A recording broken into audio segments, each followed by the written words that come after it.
Hey everybody, Ashton here. Welcome back to another episode of Good, True, and Beautiful. I hope you and yours are doing well. It's springtime in Texas, and Earth is just doing its thing right now. I'm a sucker for autumn, but when spring comes around, it's like, oh yeah. That's why we had to shed some things. To see this. Colors everywhere. Birds singing their song, cool spring breeze. It's just, I love it. But you got me today, so welcome back. Yours truly. And today's conversation, we won't be long, but I wanted to share with you some ideas around change and making decisions as we approach change in our lives. One thing I've found with the individuals that I've coached through all different seasons of their lives, these are people that are some are younger, some are in their 20s, some are in their 30s, some are in their 40s, some in their 50s, 60s, always leaning into what's next. And the thing that I've found that has been consistent with everyone that I've had the absolute privilege and honor to walk around in their story a bit with them is that they're all leaning into what's next. And the thing that I've found is that they all have the answers within them when I have these conversations with them. It's not that I'm bringing data into the world that they've never heard before. Really, we're typically always a few questions away from giving us the peace and really the courage and the heart to move forward into whatever is next. And so I think that anytime spring is in the air, there's something like deep within us that you've heard the term spring cleaning before. There's something in the air that's like this refreshing idea of, hey, let's go further. Hey, there's a little more beauty around the corner. There's a little more to unpack in this life. There's some capacity within you that needs to grow so you can hold more of your next moments. And so I just thought today, real fast, if you are approaching change or deciphering some steps that you need to take in life or wondering about what's next for you in your life, career, relationships, friendships, whatever, I've written down 7 questions, and these are questions that I've just been gathering them over the last 10 years, and some of them make more sense in some seasons. Some of them make more sense in certain situations, but my senses are that one of these maybe could be a gift to you today and could allow you some spaciousness and eventually get you into some freedom so you can make a decision that feels right for you and that can lead you down the path of more love, more peace, more patience, more kindness, more goodness, more gentleness, more faithfulness, more beauty, more wonder, more awe, all the things we want, right? So, you ready? Let's go. Here we go. When we approach change, I think rather than demanding, is this the right step or not? See, we love certitude. We love Excel spreadsheets. We love E equals MC squared. We love, I don't know any other formulas. That's all I got. Algebra was a long time ago. We love Googling and getting our answer. But how much of your life, A, is Googleable, and B, how boring would that be if all you had to do was, with your thumbs, type in a question and something would send you an answer and you would say, great, that works for me. That's not really what we want. As much as we want and demand certainty, and there's a place for that, no doubt, we like a little whimsy in our days. We like a little bit of uncertainty. You don't go to the movies, you don't read a book and already know what's happening in the next page and pay for that. You buy a book that's just a page turner because you just wonder what's on the next page. You go to the movie because you go, I got to know what's happening here. I got to lean into this. I wonder what's next. The same thing goes for our lives. So these are questions to cultivate curiosity. These are questions to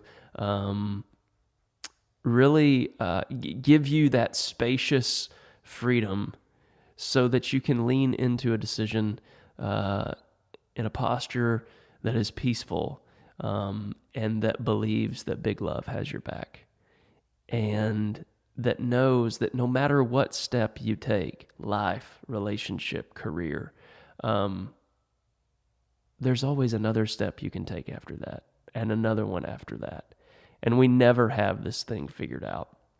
I think I wrote a poem not long ago that was something along the lines of, I think I'll just keep looking and hope that I never find it all.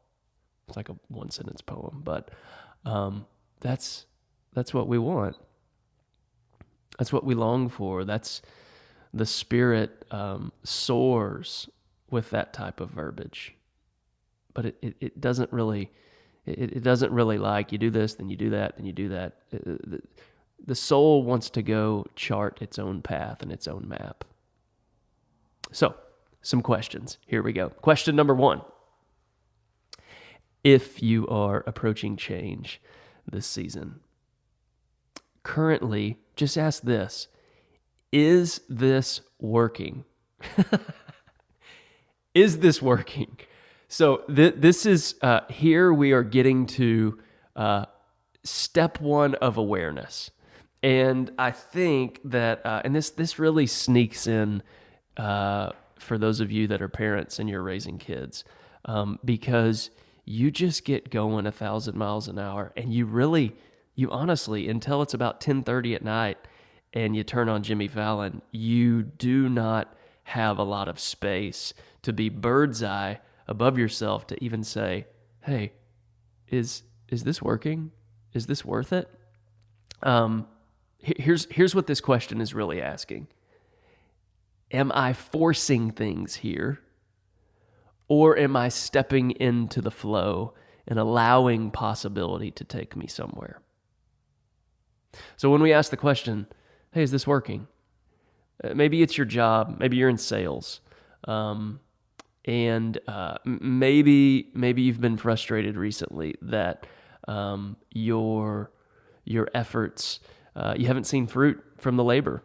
You haven't seen anything bloom from the seeds that you've sown. My question would be to you, are you stepping into how things are, or are you forcing the world to become that which you think it is?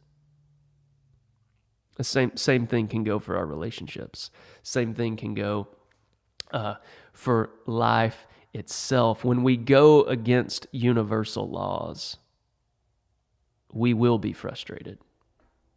So for instance, if there's a relationship that you want to cultivate, we use these farming words, right? Cultivate, cultivation. And yet you just tell yourself, I'm just not connected to that person. I don't know, they're different. They're not like, we used to be friends, but we're not anymore. My question to you would be, are you just trying to force connection in short spurts, or are you investing time in sowing seeds of contribution, sowing seeds of friendship, sowing seeds of relationship, and in that, reaping the friendship that you want down the road?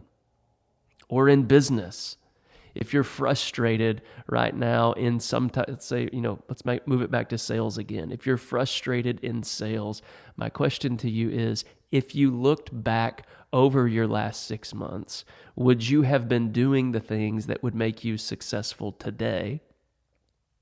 Or are you just running around town today trying to force a few things to be successful in real time? So the first question we just have to ask when we approach change is, what's working and what's not working? Is this sustainable? Is as much as we want a little bit of uncertainty in life, we also need a scoop of predictability, right? It's kind of good to know there is a little money in the account for tomorrow. That person is going to be there for me. I'm going to be there for that person. I got your back. You've got my back. That there is an element of predictability that is necessary. And so my question for you as you approach change is, first ask the question, whatever you're longing to change, whatever you're sensing needs to change, get bird's eye above yourself and ask, is this working? And what's not working? Really simple, but that's a great place to start. Second question. Am I trying to use my life, or am I allowing life to use me? Now, this is Parker J. Palmer 101, and I think he phrases it more along the lines of, before I can tell my life what I want to do, I first need to listen for what my life is trying to tell me, something along those lines.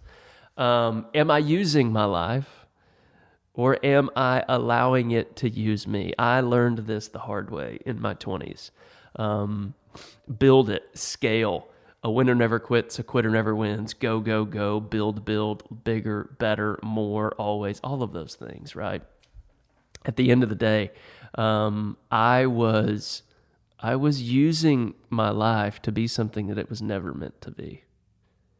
But when I learned the posture of allowing, which really is a posture of availability. Am I available to the little nudges that come along, to the little hints I receive of, yeah, go there. Yeah, the back door's open. Go check that out. Oh, that's interesting. That's a new random acquaintance. That's, maybe that's a book I should pick up. All of these things where flow, stepping into the flow of life is there, is really, really difficult. Because here's the thing, we are not taught this. We are taught, go be self-made, go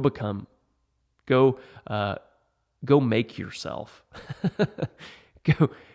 Go build it, go scale, which is fine. There's a place for that. The problem most of the time creeps in when you scale it, you build it, and then you ask yourself, is this all there is? So there's this fine line we have to walk of taking responsibility, having some duty, having some obligation with our life, but also a little bit of a posture that knows the river's moving, and I'm not the one moving the river. I just need to step into it. I just need to make a boat and put it in the river and see where we go. Am I trying to use my life, or is my life trying to use me? Next question number 3. Can I move into this next space with enjoyment, enthusiasm, or acceptance? This is Eckhart Tolle 101. Eckhart Tolle basically says this: you will create suffering, i.e. pain, frustration, aggravation, discontent, anxiety, angst, all of those things. So everything we just labeled there: suffering, pain, frustration, angst, anxiety, challenge, difficult. You will create this for yourself. If you cannot participate in your moments, in your soul space, and with the relationships you've been entrusted with one of these 3: enjoyment, enthusiasm, or acceptance. So just think about that for a second. And enjoyment, enthusiasm, those are pretty easy, right? Like, yeah, I'll enjoy that. And you go and you enjoy that. And you didn't experience any of those negative things. Enthusiasm. Yes, this excites me. I would like doing this. Therefore, you're probably going to move in the state of flow if you can do that. But the hardest one is acceptance. And with our decisions, we always have to be okay with what that is going to create in our lives. If I say yes to this, can I accept the 99 things I must say no to? Acceptance is hard. Acceptance is so hard. I think these three, the first two are easy. Enjoyment and enthusiasm. We like humans just naturally move towards those things. What we don't naturally move forward towards is acceptance. And so as you approach change, will you ask yourself, can I move into this next season with one of these three, enjoyment, enthusiasm, or acceptance? My senses are, for those of us listening today, it's the third one that often sneaks up on us and we forget. Because if you find yourself in a moment, if you find yourself in a new way of being in the world, if you find yourself in a new group, new office, new whatever, new geography, you've moved. You were in San Diego and now you're in Santa Fe, like whatever it is. Can you accept that? And if you cannot, can you engage it with some sort of enthusiasm or enjoyment? And if you can't, survey says, don't go forward. That may not be some change you want to move into. So those three, I repeat, enjoyment, enthusiasm, acceptance. Can you move into this next space with one of those? Question number 4. Is this science that's making a decision? Or is this art that's making a decision? Now, I think we've had this conversation here before, and since we believe that we are not humans having a spiritual experience, that we are spiritual beings having a human experience, I tend to lean on the side of a life that's 51% art and 49% science is pretty salty. Like that's a pretty interesting way to go about things, because beauty will save the world. Beauty is let's phrase this a different way. Everything that makes money doesn't always make meaning. There it is. That's what I was looking for. Everything that makes money doesn't always make meaning. Now, it's 2019. There are things that we have today that we didn't have 200, 500, 1,000 years ago. Roth IRAs, HSAs, college tuition, a mortgage, health insurance, a grocery store, a vehicle, listen, you cannot let go of the science in your life. There's just some things that you got to have in place, and that very well may belong on the Excel spreadsheet. But so much of the base note of just angst or subtle frustration, or I don't know why I got the job, I got the marriage, I fill in the blank, I got it. And then there's this base note that's like, something isn't right here. Chances are it's coming back to meaning. It's coming back to a sense of wonder. It's coming back to a sense of awe. What we thought we wanted was to be successful. Then the soul shows up and goes, hey, what's it like to be human?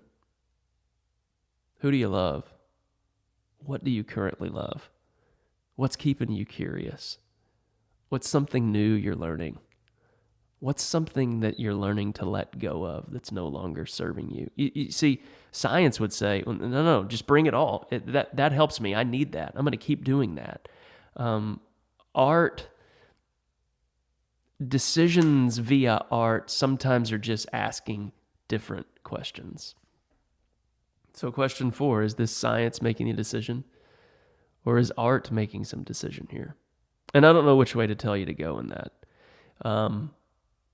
I think sometimes the artist, me included, we sometimes forget about the science, and that's not okay. We gotta use both sides of the brain here. It's both and. But my senses are give meaning just a hair more than the science.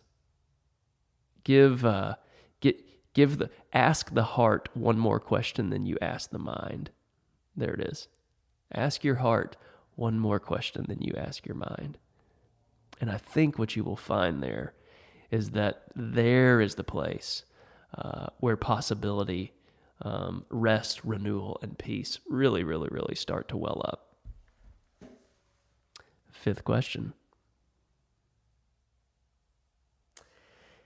Can I, in this new space, in this new season, can I learn to love a new discipline? Or will I fall victim to pursuing pleasure? So let's repeat that again. Can I learn to love a new discipline? Or will I fall victim to pursuing pleasure? Now, if you've studied the Tony Robbins of the world and all these guys off of that same vein, they always kind of revolve a lot of their talks around, look, we either move towards pain or we move towards pleasure. One of the things that I've found is when we move into a new world, let's say it's a new job, let's say it's a new, let's just go job. When you move into a new job, a new role, a new industry, there are just a few things typically. There's so very few things that actually are what you need to be doing. But if you look from the outside looking in, you may think, oh, there's 100 things that I need to be doing in this new path. And again, I always show up here bringing a lot of this verbiage and thought process around sales, real estate, and things like that. So forgive me. But at the end of the day, no matter what sales position you're in or whatever role you're in a business, I really think there's so few things that actually lead to you being successful. So if you have a manager, a quote-unquote boss, I don't like that word, a leader, somebody that's been in the game a little bit longer than you, and you go to them and you go, hey, can you tell me the 3 things I should do every day? A couple things are going to happen. A, their mind's going to be a little bit blown because they're going to see some focus from you. B, they're going to have a chance to go, what should that role be doing every single day? Not the 100, right? This is the conversation of essentialism. What are the few things you should be doing every day? And when you learn those, the question this question is asking is, can you fall in love with those things? Can you learn to, you ready for this? Enjoy, have some enthusiasm, and accept that those 3 things are the three things you should be doing every single day in this new role. If you can't, guess what we have on our hands? Suffering, frustration, aggravation, and probably the worst, regret. So if you are entertaining a new space and you're thinking about making change, ask yourself, am I willing to fall in love with some new disciplines? This is why I always ask people on the podcast about morning rituals and things that they tell me what you do every single day, because we make our decisions and eventually our decisions make us. If you see someone, if you know if there's a gal that you know and you go, what she has, I want, go ask her about her 3 things. She may not even know them, but you could say, can you tell me the 3 most important things you do every single day? And if she can give you those, you will be on your path to obtaining that which she has, that you see in her, that you want for you and your life, your business, your relationships, whatever. I like that one. That's a good question. That's a fun question. Question number 6. Oh, and by the way, I had a little side note under my writing here on this. On that last question of can I fall in love with a new discipline or will I fall victim to pursuing pleasure? That whole conversation is, am I willing to play the long game here? Am I willing to play the long game? Am I willing to fire up the smoker and have a meal that takes all day to prepare? Or am I just going to put Easy Mac in the microwave? Am I going to smoke a brisket for 24 hours in this new career space? Or am I quickly, 7 days in, going to say, someone hand me the Easy Mac? There you go. Question number 6. This is a good one. Am I following the herd? Or am I following my path? Now, the reason why this question needs to be asked is because it's probably embarrassing how many minutes, hours a day a lot of us have in the realm of Instagram, online news, Netflix, television shows, whatever.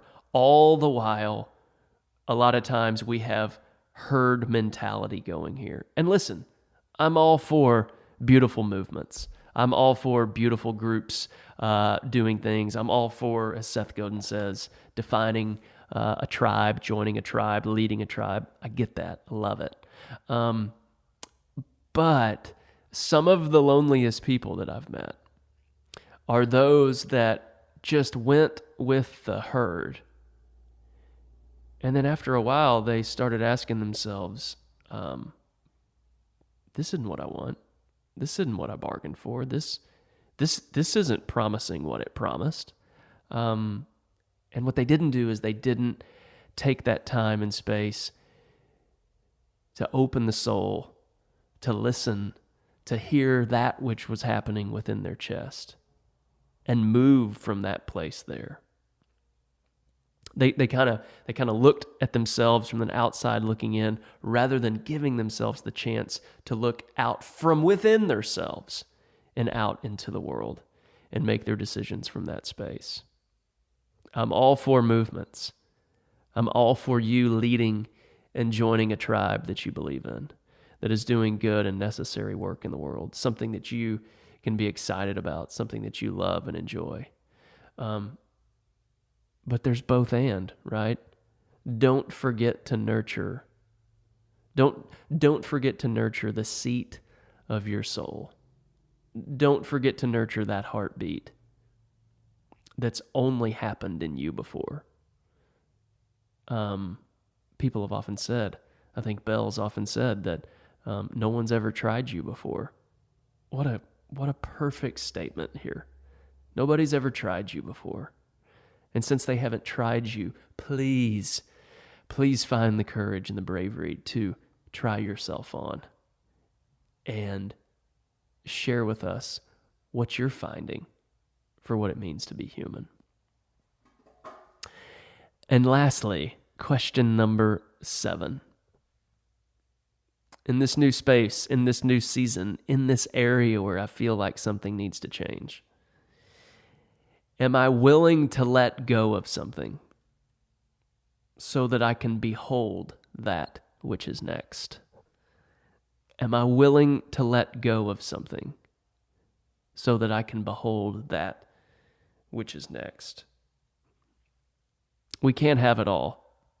As much as we want to, there's 1,440 minutes in every single day.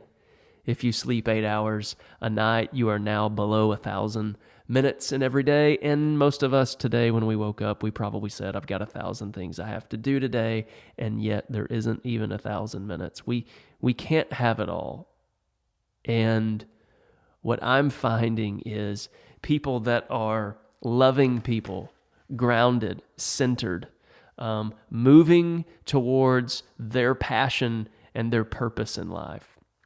Let's phrase that a little bit differently. People that I see that are expanding in beautiful ways, and that doesn't always mean financial. People that are expanding and growing their capacity. It's addition by subtraction.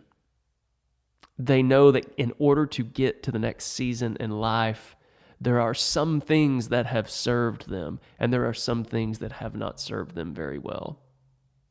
And a lot of times, especially with our beliefs and our ideals, it is so, so hard to let go of some of these things, some of these minimizing beliefs, some of these things that maybe someone told us when we were 8 years old, that we've just never been able to get out of our head. Can you let go of that to behold that which is next? Are there some habits and routines that aren't serving you? Is there a little too much Netflix in your world? Is there is there a food group that's a little more than should be there? Right? Are we taking one too many Red Bulls? Are we having one too many brown waters in the evening? You following me here? Is there something that is keeping you? Is there something that's weighing you down? And we've had this chat before, and it always happens every spring.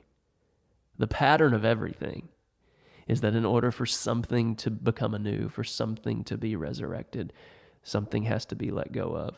Something has to be surrendered. Something has to die. Unless the grain of wheat dies, it remains just a grain of wheat. But if it dies, it will bear much fruit. So, I invite you to the table of these 7 questions. I offer them to you, and I admit there's a million more questions we could ask. But these 7, I think they ground us. I think they center us. I think they mute the voices around us and allow us to hear what love is speaking within our chest, the sound of our true selves, and the direction that love would lead us. It's always for you. It's always with you. It's always ahead of you. It's always pushing behind you, and it's always around you, and it's always next to you, and it's always for you. Life, love, and light, they are happening for you. May you ask these questions with curiosity, with bravery, and with courage, and wherever they lead you,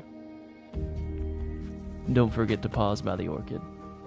Listen to the bluebirds sing, and be love. Hey, before you go, don't forget to hit subscribe right there on your phone. That's probably where you're listening. And if you enjoyed this, would you mind leaving us a review? One of the things that we're wanting to do is get this information out to as many people as we can. And we are finding that when people leave good, true, and beautiful reviews, that helps us get this information out more and more to people all across the world. I do not take it lightly that you invite me to ride shotgun with you in your car. You allow these conversations to be a part of your jogs. You allow these conversations to be a part of the communities and families and businesses that you've been entrusted. I do not take that lightly at all, and I am thrilled that you have joined us here at this table, at this conversation. There's always a seat left. There's always room for more, and we are just so grateful for you guys joining us here at Good, True, and Beautiful. And as you approach this week, may you pause by the orchid, listen to the bluebirds sing, and be love.